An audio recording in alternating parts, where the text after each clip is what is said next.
Tanghaliang tapat, subalit may bagyo, kung kaya't ang mga taong galing sa panonood ng sine ay sumilong sa harap ng simbahan ng St. Paul sa Covent Garden. Kabilang sa mga nanood ng sine ay sina Claire Insford Hill, ang ina nito at kapatid na si Freddie, na sumilong sa naturang lugar. Upang makauwi ang tatlo, ay inanyayahan ng ina ni Freddie na maghanap siya ng taksing masasakyan nila. Sa hindi sinasadyang pagkakataon, nabunggo ni Freddie si Liza Doolittle na isang nagtitinda ng bulaklak. Dahil sa pagkakabunggong iyon, nabitawan at nagkalat ang inilalakong bulaklak ng dalaga. Aray, Pasensya na. hindi ka kasi nag-iingat eh. Bagamat ganun ang pangyayari, hindi gaanong pinansin ni Freddie ang nangyari sa tindahan ng dalaga dahil abala siya sa paghahanap ng taxi. Binalingan ni Liza ang mag-inang Claire na kasulukuyang naghihintay kay Freddie. Maaari nyo bang bayaran ang mga nahulog na bulaklak? Napansin niya na tumitingin si Henry Higgins habang siya ay nakikipag-usap. Napunan niyang mataman siyang pinagmamasdan ni Henry Higgins at itinala ang lahat ng mga salitang namumutawi sa kanyang bibig. Dahil sa pag-aakalang pulis si Higgins at baka siya ay arestuhin sa ginawa niyang iskandalo, nag-isterya ang dalaga. Ngunit ang totoo ay hindi pulis si Henry Higgins. Ngunit siya ay isang eksperto sa palabigkasan. Siya ay ignorante kung makipag-usap sa iba, subalit ang totoo ay kulang siya sa kakayahan sa pakikitungo sa ibang tao kaya minsan hindi naiintindihan ng lubos ng ibang tao ang gusto niyang ipahatid. At naniniwala siya na kaya niyang mapabago ang tao batay sa kanyang pananalita. Pinagmamasdan niya ang bawat sinasabing Liza dahil interesado si Henry na pag-aralan si Liza. Kinausap ni Henry si Pickering. Meron akong munkay. Nais ko sanang pag-aralan kung paano mapabago ang pananalita ng isang tao at naniniwala ako na kung ito ay magiging totoo ay magkakaroon ng kakayahang mapabilang ang tao sa mataas na lipunan. Maaari mo bang suportahan ang aking eksperimento? Sigurado ka ba na kaya mo? Kung ganun ay papayag na ako. Kinausap nila ang dalaga. May gagawin akong eksperimento. Nais ko sana na mapabago ang iyong pananalita.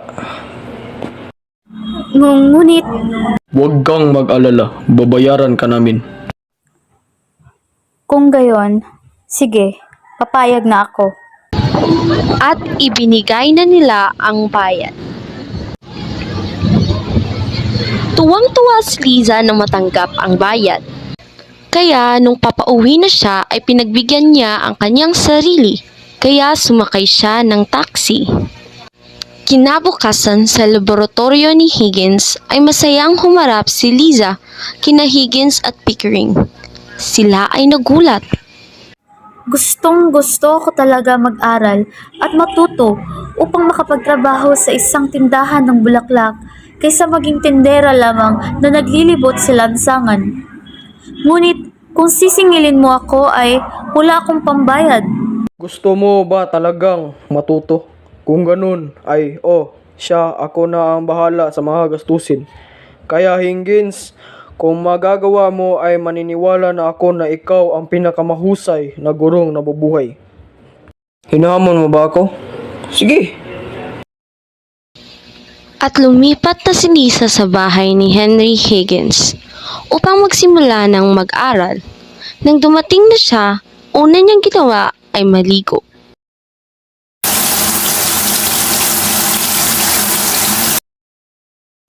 Samantala, habang nasa itaas si Liza, may dumating na bisita. Ito ay ang ama ni Liza. Sino ho sila? Ako ang ama ni Liza. Anong ginagawa mo dito, Dolittle? Nakikiusap sana ako na pabayaan niyo na lang ang aking anak dahil wala kaming pambayad sa gagawing pag-aaral. Habang nag-uusap ay bumaba si Liza na bagong ligo. Hindi siya nakilala ng ama dahil malinis at nakabihis ito ng kimono, isang tradisyonal na kasuotan ng mga Hapones.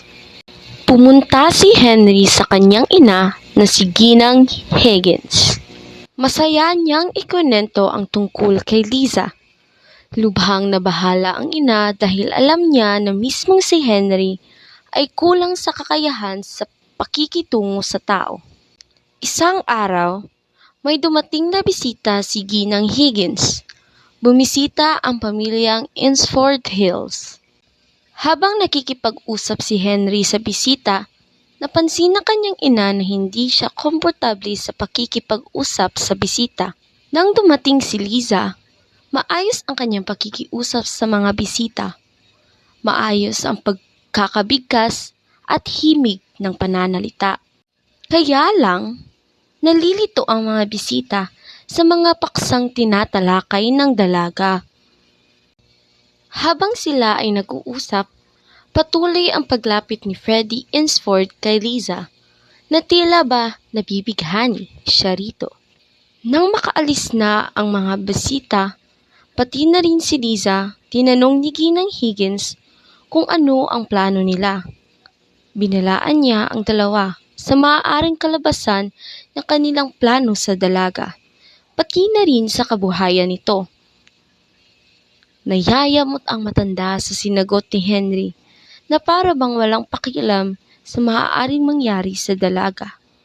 Nakatanggap ng imbitasyon si Henry Higgins. Tungkol ito sa isang pagtitipon sa isang embassy party at nais niyang isama si Liza.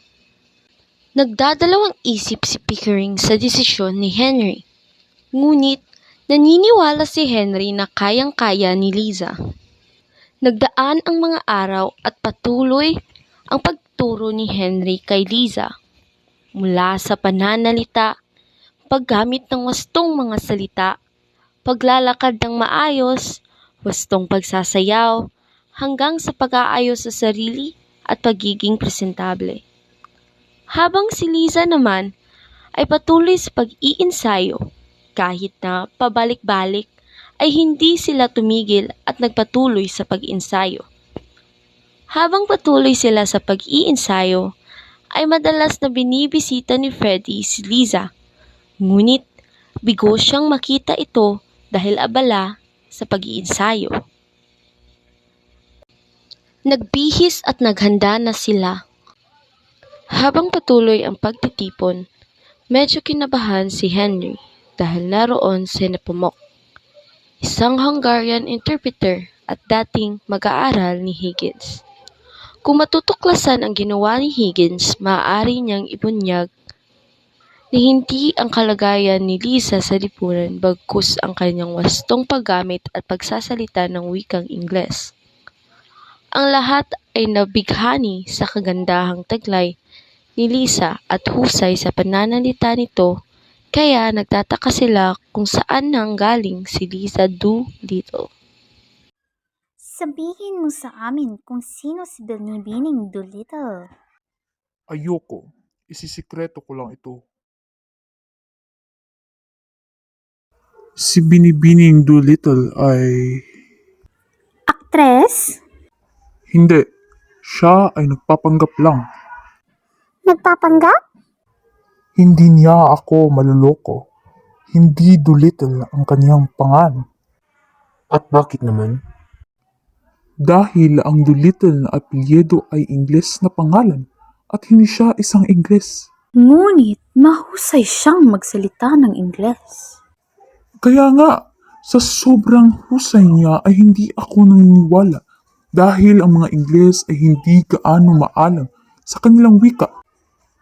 Tanging mga banyaga lamang na natuturuan ng maayos ang kayang makagawa noon. Kung hindi siya isang Ingles, ay ano siya? Siya ay Hungarian na may dugong Maharlika. Hating gabi na nang makabalik ng bahay sina Lisa, Henry at Pickering mula sa pagtitipon.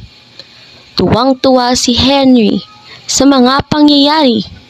Habang abala si Henry sa paghanap sa kanyang tsinelas, ay narinig ni Lisa na siya ay pustahan lang ng dalawa.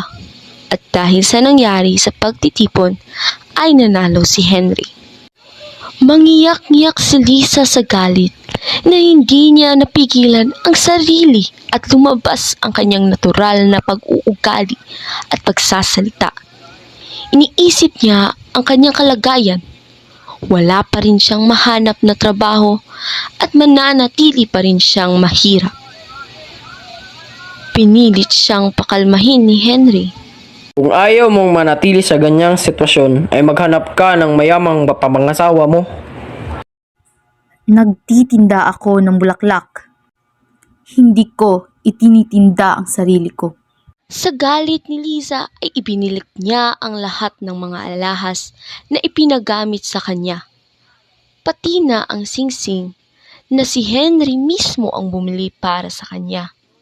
Nagdesisyon si Lisa na umalis sa bahay ni Henry Higgins. Pagkalabas niya ay nadatnan niya si Freddy, na nakaabang sa labas. Tinawagan ni na Henry at Pickering ang himpla ng pulis upang maipagbigay alam ang pagkawala ni Lisa. Lingid sa kanilang kaalaman, sa itaas ng bahay, nandun ang dalaga. Baka tinakot niya naman siya. Di nga ako masyadong nakikipag-usap sa kanya. Tinukso mo ba siya, Henry? Hinagisan nga ako ng tsinelas sa mukha. Pagpasok ko, bigla na lang hinagi sa akin at kung ano-ano pa ang sinabi sa akin. Hindi na ako magugulat. Yung ginawa mo naman lahat na makakaya mo at yung pinakahihiling mo, pagkatapos wala ka man lang sasabihin o papuri sa kanya. Kailangan ba ng talumpati kung yan ang tinutukoy mo? Hindi mo man lang pinasalamatan, binigyan ng regalo, o binigyan ng papuri. Buti nga, tsinelas lang ang ibinato sa'yo. Kung ako yon, mainit na kalan ang ihagis ko sa'yo. Pagbaba ni Lisa, nilapitan niya si Pickering at nagpasalamat sa ginawang pagtrato sa kanya sa simula pa lamang. Nagpasalamat siya sa pagiging maginoo nito sa kanya.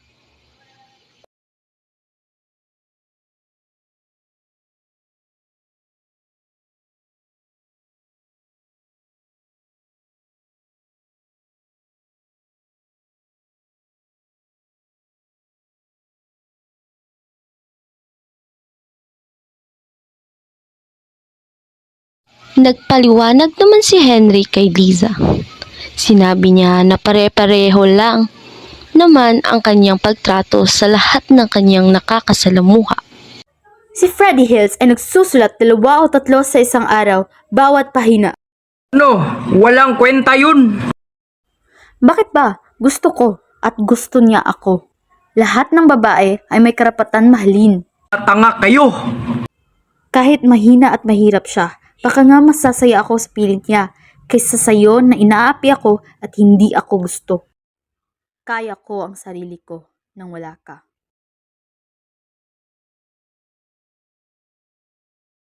Mo pa tinanong kung anong gagawin ko kung wala ka? Biglang napalingon si Liza. Kailangan mong magtiis nang wala ako. Kung walang kahit sinuman. Ako ay magaling at may sariling sikap, ngunit mamimiss kita, Eliza. Umaamin na ako. Ako ay nabighani sa iyong kagandahan at kaakit-akit na boses sa pagsasalita. Gusto ko lahat sa iyo. Meron ka namang mga litrato at video. Kung ikaw ay nalulumbay ay pakinggan mo lang at titigan nang sa ganun ay walang masasaktan. Ngunit walang mararamdaman ng damdamin sa bawat salita. Nakakaramdam ka pala. Kaya mong lasunin ang isipan ng isang babae batay sa mga salitang binibitawan mo. Ang gusto ko lang ay kaawaan mo. Alam kong simpleng babae lang ako. Babaeng ignorante, ngunit hindi ako dumi sa iyong paa. Hindi ko ginawa lahat ng iyon para sa pera. Ang gusto ko lang ay pahalagahan mo ang nagawa ko dahil nagmamalasakit lang ako para sa iyo. Hindi ko naman nalilimutan kung ano tayo. Hindi pag-ibig ang nais ko, ngunit pagkakaibigan. Oo naman, Eliza. Yan naman talaga ang nararamdaman ko sa'yo. Nalaman niya na mapapakasal na si Eliza. Nang marinig ang lahat, nag-iba ang isip ni Henry at hiningi ang kamay ng dalaga. At sinabing pinagsisihan niya ang kanyang nagawa sa dalaga. Tuloy ay natuwa siya sapagkat naipaglaban at napanindigan ni Liza ang kanyang karapatan at kalagayan sa lipunang bilang isang babae. Dali-daling lumabas si Lisa at inaakala ni Henry na sumama siya kay Freddy. Biglang tumanog ang radyo at biglang